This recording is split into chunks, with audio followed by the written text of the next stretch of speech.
Welcome, everyone, to the MMA Happy Hour. I am Kyle Anthony, your host. We're here. We have interviews, MMA banter, and betting advice. This week, UFC 297, two title fights, and we're going to talk about both of them. But the headliner is between Sean Strickland and Dricus du Plessis. We're going to talk 4 fights here on the card, but we got the legendary coach, Ray Longo, here to break down some fights with us, give us a little bit of insight here, and see if we can make some money for everybody who's watching. Ray, how you doing today, man? I appreciate you stopping by. No, Kyle, always a pleasure, buddy. Let's knock this out. Yeah, that's what I'm talking about. Let's get some winners here. So I'm going to set the table for the main event first here, where we've got Sean Strickland versus Dricus du Plessis. You've got Sean Strickland, he's minus 138, and you've got Dricus plus 115. Now, we all know Sean Strickland. He went out there, is the current champion, went out there and did what he needed to do to Israel Adesanya. Not going to lie, did not see that coming by any means at all. And the other side here, you've got Dricus du Plessis, who's 20-2, a prolific finisher and extremely unorthodox. Now, the first thing here that I want to just talk about is going to be the pressure and the volume of Sean. That's going to be the talking point for a lot of people this week. Can he push forward? Can he keep that volume going? And then we all saw it pretty much collapsed. Israel Adesanya couldn't do anything, had no answers for it, melted him once, actually dropped him, kept pushing it. I think that changed a lot of what Adesanya kind of thought about that fight earlier in the fight here. But the main thing here is Dricus, we know that he's got the cardio concerns. We know that he has the issues. Now, I'm no doctor here, but the rumors has it he's had a nasal passage surgery. It's supposed to get better. But a little bit with that for me is, he overall is just an awkward, moving kind of fighter. And a lot of times it just looks like to me that he is tired, but it just looks worse because how he carries himself. I mean, even with the way he walks weird. I mean, just an awkward moving guy overall. And you saw not too long ago against Brad Tavares, he went a hard 3 rounds with him. He went at it, got that victory. And the most impressive victory for me, which probably for everybody, is going to be the Robert Whittaker fight. I mean, that to me was absolutely impressive. Knocked him out in the 2nd round. And if you go back, the last time somebody did that was Israel Adesanya back in 2019. And Whittaker has looked good. He again, his footwork, all those things have looked great. And he just dismantled him in 3 rounds. So style-wise, lastly for me, really, is going to be the tough part here. And Sean's going to move forward. We all know Sean's going to move forward and push the volume. But also, Dricus is not a guy to really backpedal. And that is where this could turn into just an absolute car crash, an absolute battle, standing toe-to-toe. And when that starts to happen, Sean does not have power. I mean, it's just the death by accumulation. He can land one. We did see that, but it's death by accumulation. He's just going to melt you and work you over. And Dricus, the cardio, that could be a problem, but I think he's just so versatile on the feet. He's going to have that power. He's a big-time finisher. We see it, 20 victories, 19 by finish, 9 knockouts, 10 submissions. He is good everywhere. He's not going to need to worry about takedowns. I think this is a spot where Dricus is going to land the damaging shots early. I think that's going to hurt Sean, and I think that there's going to be a point where he's going to realize he's not as scared of his power, and Dricus is going to walk him down, mix up the shots.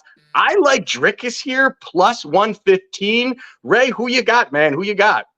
Oh, man. I mean, I think you basically covered every possible angle to cover. I will say this. If Sean is walking forward, he's winning that fight. Like you said, the other guy's really not a guy to go backwards. Who could get the other guy to go backwards probably is going to win that fight. Now, I do think here's the difference. I think Strickland, with all the sparring he does and all the different sparring he does, he probably can fight going backwards, even though we see him stalking a lot. The Philly shell that he uses is kind of defensive too. So, that's going to be the key. I think Strickland is, can go both ways, but if he's not walking forward, I think that's a major problem because the other guy's so unorthodox. He's a big, strong guy. Looks like he could take a punch, but it's going to be. I think it comes down to the gas tank. I think they're both tough guys, and if Dricus can't do something big early, I think that Strickland will drown him in the later rounds because I'm not like the cardio. Like again, he did go a couple of hard rounds, but that was with Brad Tavares, who throws big in spurts. This guy is in your face. it's different, man, when you're getting walked around that octagon and the guy's not going backwards at all and he's just in your face. That's a totally different type of cardio. That's the intriguing part to me. Can he push this guy back? Can he keep him back?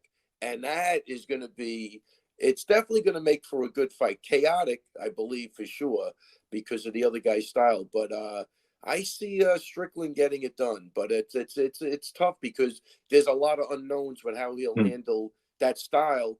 And that guy is he's big. He's a big, strong guy who this is going to be a great fight. But I'm going to go with Strickland based on, I think he can keep the pressure on longer. I think he's going to be harder to take down than Plessis thinks, and I think that's going to be the difference in the fight. But listen, anything can happen. I mean, as weird as it is, Plessis probably has the more natural power. You know what I mean? It might not have the delivery system to get it there, but he's just a big, dense, big bone guy. You know what I mean? So Strickland probably, I'm assuming Strickland maybe fought at 170 at one point and moved up. I don't think he's the biggest 85er, but he's always in the room. He's always getting different looks. He's always working.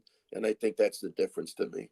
Do you think there's anything that Dricus could do? Do you think he's got to, if his path is, he's got to push the pace, he's got to be the one trying to push the pace, or he's got to kind of, because he almost sounds like he doesn't want Sean to lead the dance. You know, he's kind of like, I can't let him lead the dance. I gotta meet him in the middle and start getting him back. And he keeps saying, Dricus keeps saying, hey, if Sean starts taking the steps back, feeling the power, the game changes completely. So do you think that's kind of a strategy where it's like kind of Dricus is early knockout or bust kind of thing?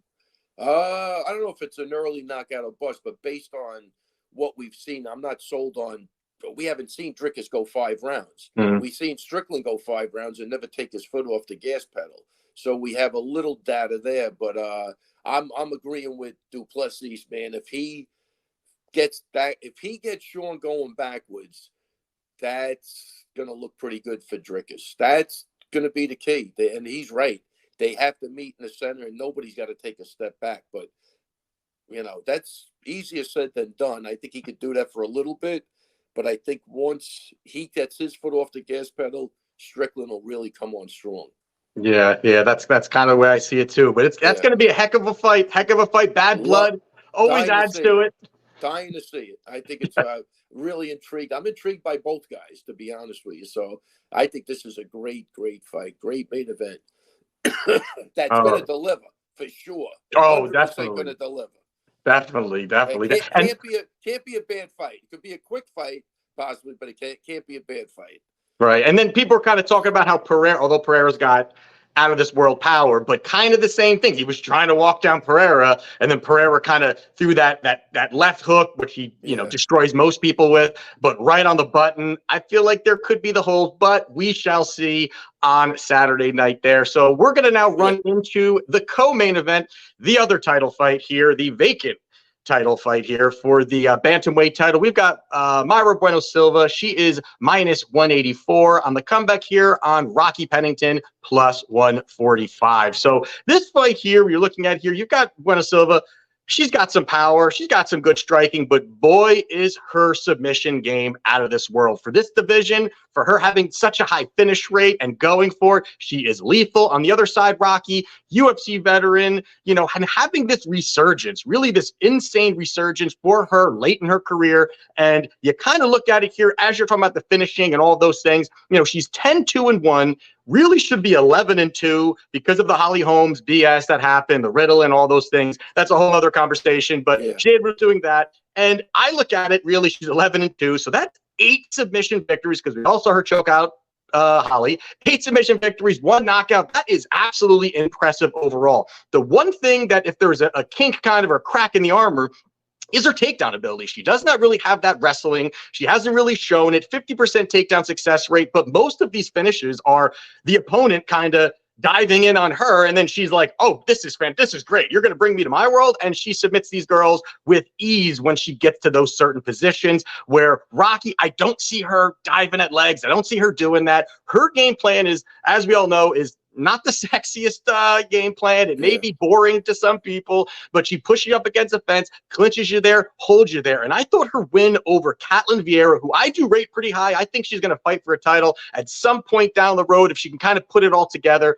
some point down the road. But she went out there and beat her. She went out there and beat Penny Chienza, who I think is a decent fighter as well, too.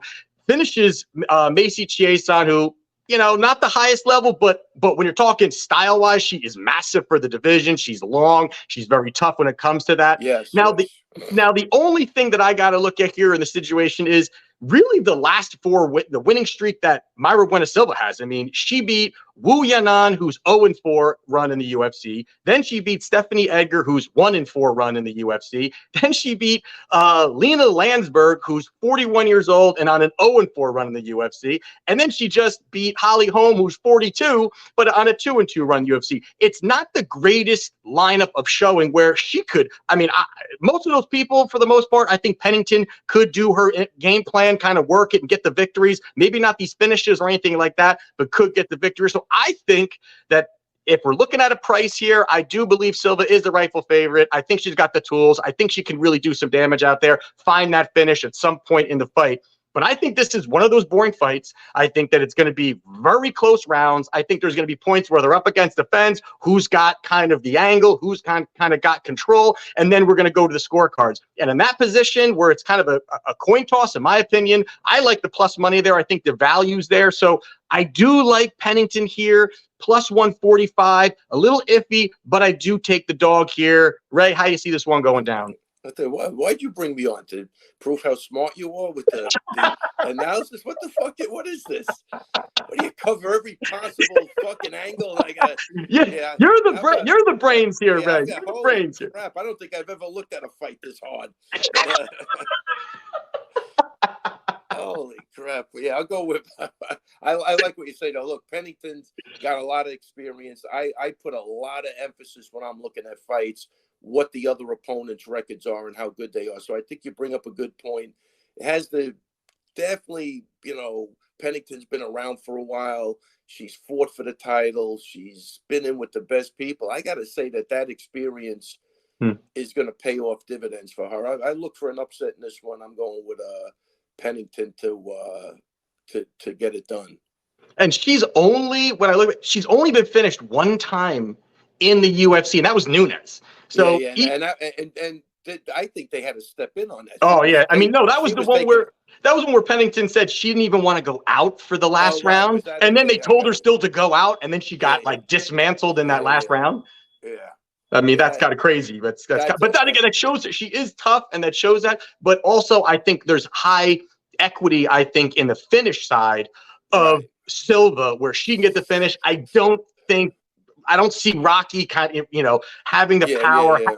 She can't finish her. So I think if she does win it, it would be a very close decision. But I kind of look at it when it's a close fight like this, you don't know which way it's going. I more look at the dog side, get the good price, and kind of see how things are going on that side of things. So you're leaning towards Rocky on this one? I'm going to lean towards Rocky. I don't like again, what you brought up, again, when I'm looking at fights and I see these people winning fights against people with losing records of it, I take the fight immediately if I have belief in my guy. Now, how old is, the problem is, how old is Pennington now? Oh, what, she got mid-30s? So she's up there. She's got a family now, right? She's got a kid or two, whatever. Yeah. I always look at that shit too, but I do think the fact that the competition wasn't the best on the other end, and that that Pennington did have, really, she's fought everybody, I think, or she's got a wider range of victories. Or even losses, but you do learn from your losses too. Mm-hmm. So, I'll go with the upset on this one. All right. We got I feel like this is her moment. This is it for her. If she loses here, her career is almost over. To get the belt, I kind of hope that she gets it done. But we will move on to the next fight here. We're going to talk Chris Curtis minus 200 versus Marc-Andre Barriault plus 165. So these next two, I don't have as much to say, but I got some things to say. Here we got Chris Curtis here. This one here I think is going to be an absolute possible fight of the night. I think both of these guys gonna stand and trade, gonna throw. Obviously, we know that main event is going to be looked at mostly. But these two guys, I think, is why they're in the main card. They're going to be banging. They're going to be throwing. Both of them are aggressive. They're going to look to be throwing hands. Both of them are going to be more strikers. And you've got Curtis, who's going to have the better boxing, who's going to have probably the faster hands, better, counter striking. He's going to have all of those great things. Where Barriault, he is a little bit more sloppier. He is a little bit more slower. He can kind of get in there and kind of get wild. And that's really where Curtis could find some success. He's knocked out some guys. There's been points even against Buckley where he was losing the fight for the first half and then lands one, fight over. He gets the victory here. But I think the biggest reason for me when I was going back, studying this fight, rewatching the fights, was the fact that there are moments where Chris Curtis can really be low volume, where he just is inactive.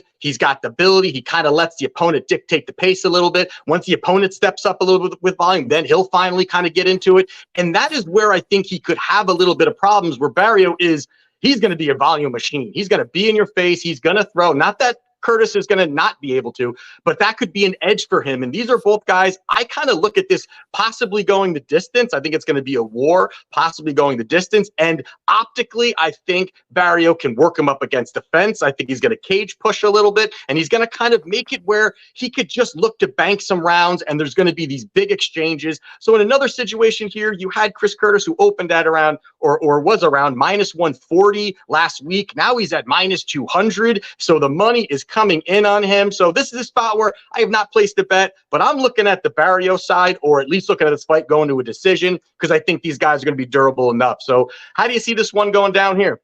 I'm going to go with Curtis on this one, but you bring up a lot of good points. Can he let the other guy steal it from him? Like he's from the Strickland school of training, right? They're going to be in the room sparring. So I think what happens sometimes with that too, and I think that's why you're bringing it up with Chris Curtis, is that you become a sparring partner. So he's not really fighting for the finish. Sometimes he's just having a ball and he's sparring. But sometimes when you do that, the other guy could sneak ahead and steal the victory. But I think he's going to plug up those holes in his game, and I think he gets the job done. Curtis, I like his boxing.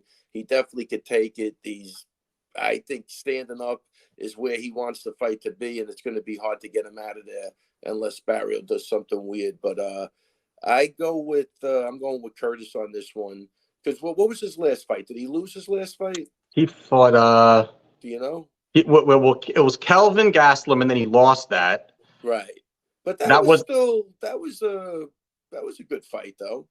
That's what I said. I think, and that was close. That was definitely close. Man. I'm going with Curtis. He's got the chops to do it. He's got the experience, and he gets it done. Yeah. All right, and even with he's got probably the best takedown defense, maybe even in the division too. So that was my other bar too. If he could get Curtis down, but he is not getting Curtis down. So again, I'm leaning on the Barriault side, but it's true though. If Curtis pushes that volume up, it's going to be way tighter. He could look at the -200. And if you ever listen to Curtis, just a fucking great guy.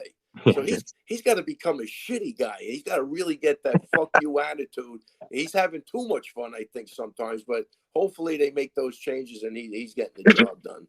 That's true. I do think that him and Strickland are like, they're both a little wild, a little crazy. But then if they can kind of bring that, and he's got to be drawing a little bit of energy or a lot of energy from Strickland. I mean, without a doubt. That happens in the gym. I can tell you that. I'm sure. When we're on a win streak, man, things are just, everybody's popping in the gym, and then you hit a couple of rough patches and waiting for the one guy to pull you out. But yeah, when the gym is popping and you got a champion in that, you're close with the guy. It's almost like what Teddy Atlas says, you get 30% better when you become the champ, and the people around you probably get 5 or 10% better. You know what I mean? And this guy, they're close. I think I like to look at the intangibles like that, and I think you're 100% right. That's a big factor. They're going in there on as much of a high as they could possibly going in there, and that's why I'm leaning towards Curtis for sure. And one quick question before we go to the last fight is, when you've got guys, I mean, you've always got guys where it's MSG, you've got, multiple guys there.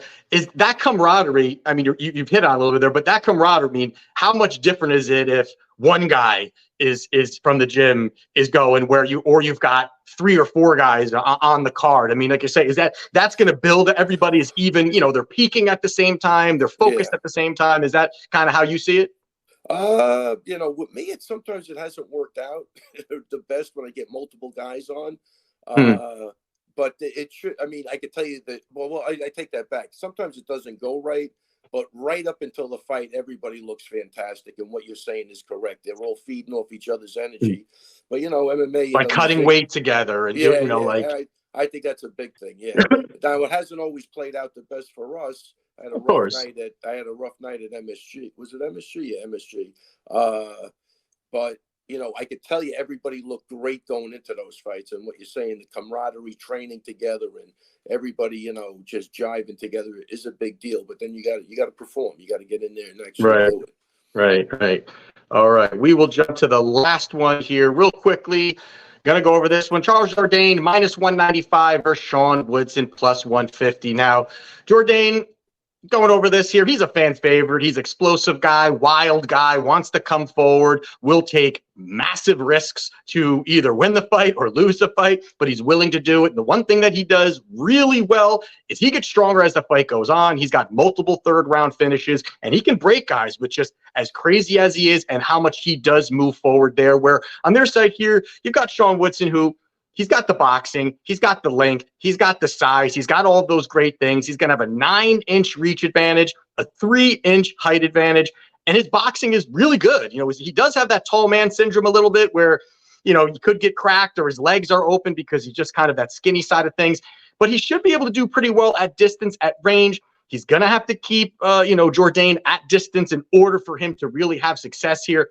I do lean the Woodson side here. I do lean him here, but Charles Jourdain, again, this is at minus 200. The line is a little wide for me here, but how do you see this one go down? And also, I do think that Jourdain is going to be leg kicking the hell out of Woodson early and often, but I'm gonna lean Woodson on this one. How do you kind of see this one going down? Yeah, I had, my guy Dennis Bazooka took a last-minute fight with Woodson. Yeah, he's tricky, man. He's exactly what you said. He's long, he's lanky, he can box good.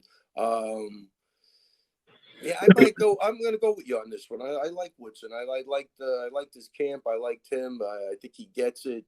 But you're right. Jourdain is going forward, but he's got to break that distance, which wasn't easy to do. And Woodson can box. That is going to be an interesting fight, but I would take the plus money on that for sure. What about even in like the takedowns? Do you think there's any opportunity? I mean, Woodson has an 80% takedown defense rate.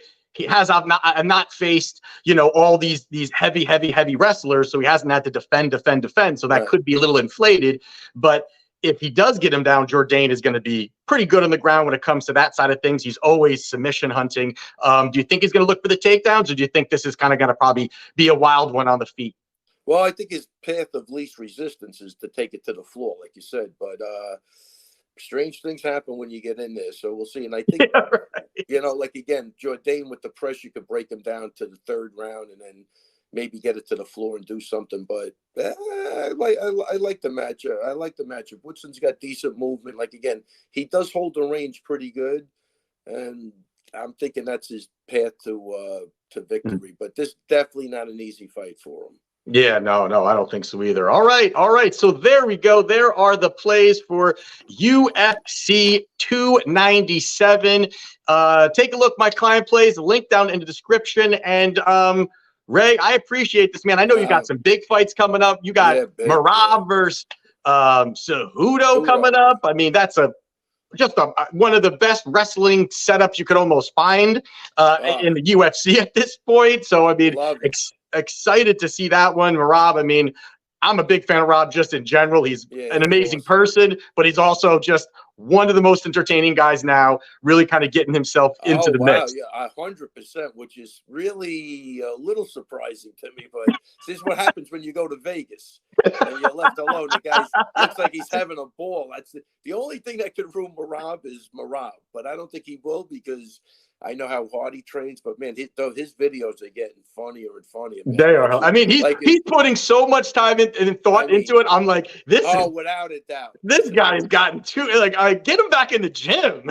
Rob was always a guy, no matter where. Okay, picture. He was always taking pictures. He was always videoing things. This is going on for 10 years. Definitely but because it was Marab, everybody would play ball and do whatever the hell he wanted. But he loves the camera. But he is getting creative now. It's really interesting to see for me because I'm not a little out of touch with him now. But man, he looks like he's coming into his own with the camera, and I think he's hysterical.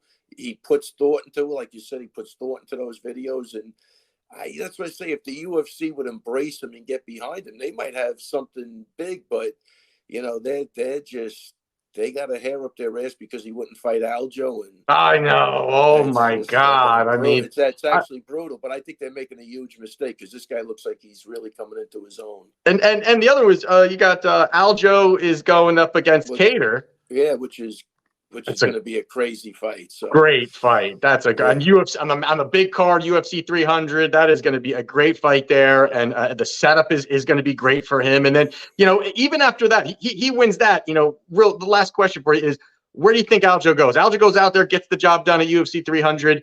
Do you have kind of a path for him yet, or you haven't? Obviously, you never look past anything. No, I'm not. Definitely not. I have no idea. Kate is going to be a tough challenge. But I think Aljo's, heavy wrestling approach and his dynamic kicking, he gets that back on track, will be a major problem for him. All right. Well, I cannot wait to see both of those. Ray, again, thank you for stopping by. We'll definitely do this game at some point down the road, but appreciate your time. Yeah. And that's it. That's the show. We'll see how we do this Saturday, and let's cash. All right. Listen, anytime, Kyle, I'm glad to see you successful. But next time, give me a heads up. So I want to research as much as you do. Because,